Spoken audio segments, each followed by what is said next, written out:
আসসালামু আলাইকুম রহমতুল্লাহ বরকাত। আলহামদুলিল্লাহ ওয়াহদাহু ওয়াসসালাতু ওয়াসসালামু আলা মান লা নাবিয়্যা বা'দাহ। প্রশংসা আল্লাহ সুবহানাহু ওয়া তাআলার জন্য, শান্তি অবতীর্ণ হোক মুহাম্মদ সাল্লাল্লাহু আলাইহি ওয়াসাল্লামের প্রতি। সম্মানিত দর্শক মণ্ডলী, আপনারা অবগত আছেন নিব্রাস ইসলামিক রিসার্চ ফাউন্ডেশন এবং আদ-দাওয়া ইলাল্লাহ বাংলাদেশের বিভিন্ন দুর্যোগকালীন সময়ে অত্যন্ত সফলতার সাথে জনগণের সেবায়, জনগণের দুঃখ এবং কষ্টে জাতির পাশে দাঁড়িয়েছে। করোনার অক্সিজেন প্রদান থেকে নিয়ে শুরু করে দেশের যে কোনো দুর্যোগকালীন সময়ে আদ-দাওয়া ইলাল্লাহ এবং নিব্রাস ইসলামিক রিসার্চ ফাউন্ডেশনের ভূমিকা ছিল অনস্বীকার্য। তারই ধারাবাহিকতায় আমরা চাচ্ছিলাম যে ঢাকায় আমাদের একটি মানুষের সাথে যোগাযোগের জন্য, মানব সেবার কাজকে আরও গতিশীল করার জন্য একটি অফিসের প্রয়োজন ছিল। আলহামদুলিল্লাহ আমরা দাওয়া সেন্টার হিসেবে সেই অফিসটি আপনারা জানেন আমাদের মিরপুর 12-তে অবস্থিত, যা বর্তমান দাওয়া সেন্টার হিসেবে ব্যবহৃত হচ্ছে এবং আমরা এখান থেকে দিনের দাওয়াতি কাজও করতেছি আলহামদুলিল্লাহ। পাশাপাশি আমরা এখান থেকে আমাদের মানব সেবার কাজগুলোকে এগিয়ে নিতে চাই। বর্তমানে যে শীতের যে মৌসুম বাংলাদেশে চলমান আছে, বিশেষ করে আপনাদের অবগতিতে আছে যে উত্তরাঞ্চল হিমালয়ের পাদদেশের যে জেলাগুলো, বিশেষ করে বাংলাদেশের পঞ্চগড়, নীলফামারী, কুড়িগ্রাম, এই অঞ্চলগুলোতে প্রচণ্ড শীত পড়ে। আবার ঐতিহাসিকভাবে এই অঞ্চলগুলো মঙ্গাপ্রীত অঞ্চল তথা অনুন্নত অঞ্চল। এই অঞ্চলের মানুষের বেশিরভাগ মানুষ দরিদ্র সীমার নিচে বসবাস করে। তো আমরা প্রায় প্রতি বছরই শীতবস্ত্র বিতরণ করে থাকি আলহামদুলিল্লাহ, এবং এবছর অলরেডি আমরা বিভিন্ন জায়গায় ইয়েতিমদের মধ্যে আমাদের শীতবস্ত্র বিতরণ করেছি আলহামদুলিল্লাহ। তো আমরা চাচ্ছি আমাদের এই শীতবস্ত্র বিতরণে, যেহেতু আমাদের ঢাকার মধ্যে আপনাদের সাথে যোগাযোগের জন্য একটি অফিস আছে, সেহেতু আমরা চাচ্ছি আমাদের এই শীতবস্ত্র বিতরণের এই কার্যক্রমে একটু নতুনত্ব নিয়ে আসতে। আমি জানি এবং ঢাকায় যেহেতু থাকা হচ্ছে, সেহেতু দেখতেছি যে ঢাকার বহু মানুষের মধ্যে শপিং করার একটা আগ্রহ আছে এবং তাদের প্রত্যেকেরই দেখা যাচ্ছে নতুন নতুন ডিজাইনের পোশাক আছে, যার প্রয়োজন যতটুকু তার চাইতে অতিরিক্ত পোশাক সকলেই ব্যবহার করে।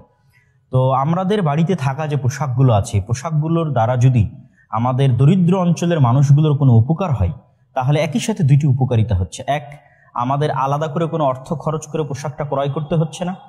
আপনি সরাসরি আপনার পোশাককে আল্লাহর রাস্তায় দিয়ে দিচ্ছেন। আমরা সেই পোশাকটি নিয়ে আমরা প্রসেস করে সকল কিছু প্যাকেটিং করে আমরা সেই পোশাকটি অত্যন্ত আমানতদারিতার সাথে যথাযোগ্য জায়গায় পৌঁছে দেওয়ার দায়িত্বটা আমরা পালন করব।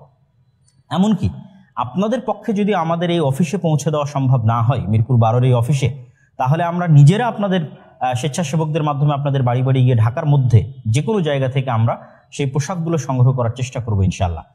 তো আমরা চাচ্ছি যে আমরা যদি আল্লাহ সুবহানাহু ওয়া তাআলা এবং রাসূলুল্লাহ সাল্লাল্লাহু আলাইহি ওয়াসাল্লামের এই ফজিলতটা যদি আমরা গ্রহণ করতে পারি, যে মুসলিম মুমিনকে পোশাক প্রদানের যে ফজিলত, রাসূলুল্লাহ সাল্লাল্লাহু আলাইহি ওয়াসাল্লাম বলছেন, কেউ যদি কোনো মুমিন মুসলিমকে পোশাক পরিধান করায়, আল্লাহ সুবহানাহু ওয়া তাআলা তাকে জান্নাতে পোশাক পরিধান করাবেন। এবং ইসলামের দৃষ্টিতে সবচেয়ে উত্তম আমলগুলোর মধ্যে অন্যতম উত্তম আমল হচ্ছে মানুষকে খাদ্য খাওয়ানো, ঠিক মানুষের উপকার করা, যে কোনো বিপদে মানুষের পাশে দাঁড়ানো। তো আমরা তো অনেক অর্থ বিভিন্ন জায়গায় অপচয় করি, পোশাকের পিছনেও প্রচুর পরিমাণে আমরা অর্থ অপচয় করি।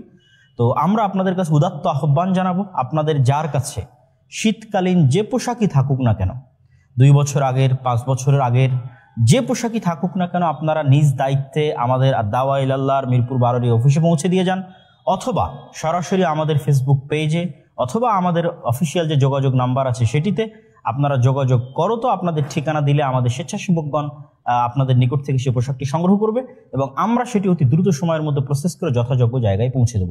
আমি ঢাকার মধ্যে অভ্যন্তরে যারা বসবাস করে তাদের সকলকে উক্ত মহৎ কাজে যুক্ত হওয়ার উদাত্ত আহ্বান জানাচ্ছি। আল্লাহ সুবহানাহু ওয়া তাআলা আমাদের সকলকে এই সময়ে এই দরিদ্র মানুষগুলোর পাশে, যারা শীতের কষ্টের মধ্যে আছে, আমরা আসলে যারা শহরে থাকি বা যাদের অনেক অর্থ বা প্রাচুর্য আছে, তারা আসলে তাদের কষ্টটা সেভাবে ফিল করতে পারি না, যে পোশাকের অভাবে, কম্বলের অভাবে, চাদরের অভাবে তারা কি ধরনের কষ্টে দিনাতিপাত করে। তো তাদের কষ্টটা অনুভব করে তাদের পাশে যেন আল্লাহ আমাদের দাঁড়ানোর তৌফিক দান করে। আল্লাহুম্মা আমিন।